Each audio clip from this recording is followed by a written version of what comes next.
Everyone, the question is if 2 की power x minus 7 का whole square is equals to 6 bracket में 2 की power x minus 5 by 2 find the sum of possible value of x। ठीक है, अब यहाँ पे हम सबसे पहले इसको एक्सपैंड कर लेंगे और कोई इसमें ऑप्शन ही नहीं है, इसको एक्सपैंड करेंगे। a माइनस बी का होल स्क्वायर का फॉर्मूला क्या होता है? A square plus b square minus 2ab। ठीक है, इसका मतलब यहाँ पे पहले लगेगा 2 की पावर x का स्क्वायर करेंगे, 2 की पावर x का स्क्वायर प्लस में 7 का square it is 49 minus 2 into में 2 की पावर x इंटू में 7 इज इक्वल्स टू में 6 इंटू में 2 की पावर x माइनस 6 इंटू में 5 बाई 2 हो जाएगा। ठीक है, ये कितना हो जाएगा? 2 की पावर 2x प्लस में 49 माइनस 2 की पावर, इधर कर देंगे 14 निकाल लेंगे डायरेक्टली इसको। ठीक है, 7 टू 14, 14 2 की power x is equals to 6 into में 2 की पावर x माइनस 50। ठीक है, अब यहाँ पे 2 की पावर x है, यहाँ पे 2 की पावर x है और ये 2 की पावर x का स्क्वायर है। समझ रहे हो? मतलब कि a स्क्वायर यहाँ पे क्वाड्रेटिक इक्वेशन बन रही है। अगर a x square plus b x plus c है, ठीक है, यहाँ पे x स्क्वायर है, इसका अंडर रूट भी आपको गिवन है, मतलब x गिवन है, आपको अंडर रूट नहीं बोल सकते, एक पावर कम हो रही है मतलब। ठीक है, अब इसको ऐसे करेंगे आगे, 2 की पावर 2x प्लस में 49 माइनस 14 इंटू में 2 की पावर x। ठीक है, माइनस 6 इंटू में 2 की पावर x प्लस में 15 इज इक्वल्स टू में 0। ठीक है, 2 की पावर 2x माइनस का 14 6 मतलब कि माइनस का 22 की पावर x। ठीक है, 49 plus 15 will be 64 is equals to 0। ठीक है, अब यहाँ पे हम 2 की पावर x को हम p मान लेते हैं, लेते 2 की पावर x भी p, जिससे कि हमें इजी रहेगा करने में। p square minus 20p plus में 64।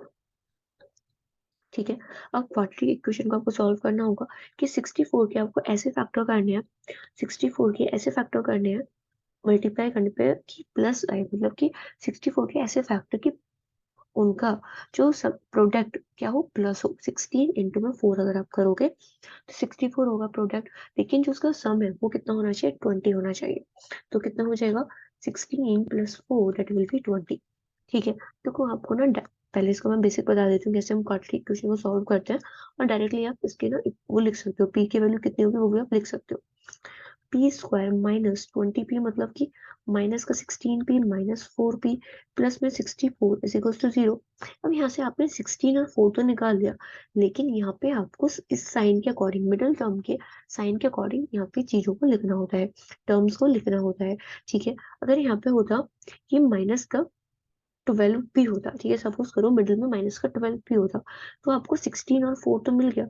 ठीक नहीं तो वो हो ही नहीं पाएगा। ठीक है, छोड़ो उसको, वो डिफरेंट इक्वेशंस होती है। ठीक है, इक्वेशन चेंज होगी फिर पूरी।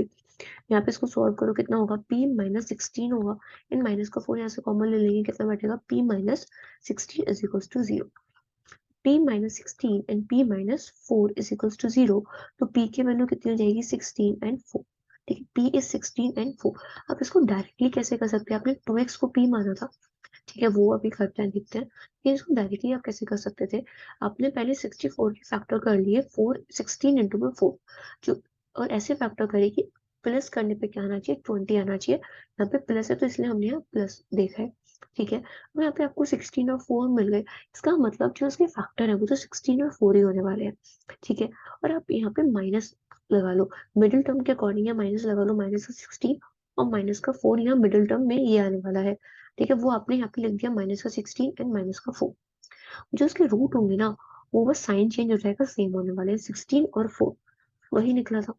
आपको इतना सब कुछ डिटेल में करने का नीड ही नहीं है, एक बार आपके वो फैक्टर निकल गए, पहले आपको 64 के प्रोडक्ट करना है, जिस ऐसे फैक्टर करने हैं। ठीक है, प्रोडक्ट का अगर हम सम करें उन टर्म का तो वो 20 आना चाहिए। ठीक है, वो फैक्टर निकालने के बाद आपको मिडिल टर्म के बेस पे उनका साइन को चेंज करना है। ठीक है, साइन को एडजस्ट करना है, उसके बाद साइन को क्या कर, अगर आपको उसका पी की वैल्यू चाहिए, मतलब पी के अगर फैक्टर चाहिए यहाँ पे, तो आपको साइन को बस चेंज करना है। यहाँ पे माइनस है, दोनों साइड क्या हो जाएगा? 16 और 4। अगर यहाँ पे p की जगह कोफिशिएंट सपोज करो 2 होता, ठीक है, अगर 2 होता तो यहाँ पे हम 2 से यहाँ पे डिवाइड कर देते, 8 और 4 8 और 2 हो जाता। ठीक है, लेकिन यहाँ पे ऐसा है नहीं, तो वो हम नहीं कर रहे। ठीक है, अगर बाई चांस ऐसा हो तो आपको वो कर लेना है, जब भी आपका करेक्ट आंसर है, अदरवाइज ऐसा ना हो आप ट्रिक के चक्कर में आंसर ही गलत कर दो। ठीक है,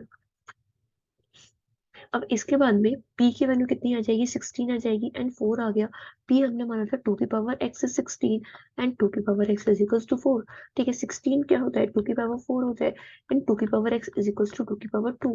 तो x is equals to 4 and x is equals to कितना हो जाएगा, 2 हो जाएगा। अब x की दो वैल्यूज पॉसिबल है। अब इसमें पूछे find the sum of possible values of x। कितनी दो वैल्यू पॉसिबल है, दैट इज 4 प्लस 2, कितना हो जाएगा, सम 6 हो जाएगा। So the correct answer for this question is 6. Okay, I hope you understand the concept. Thank you.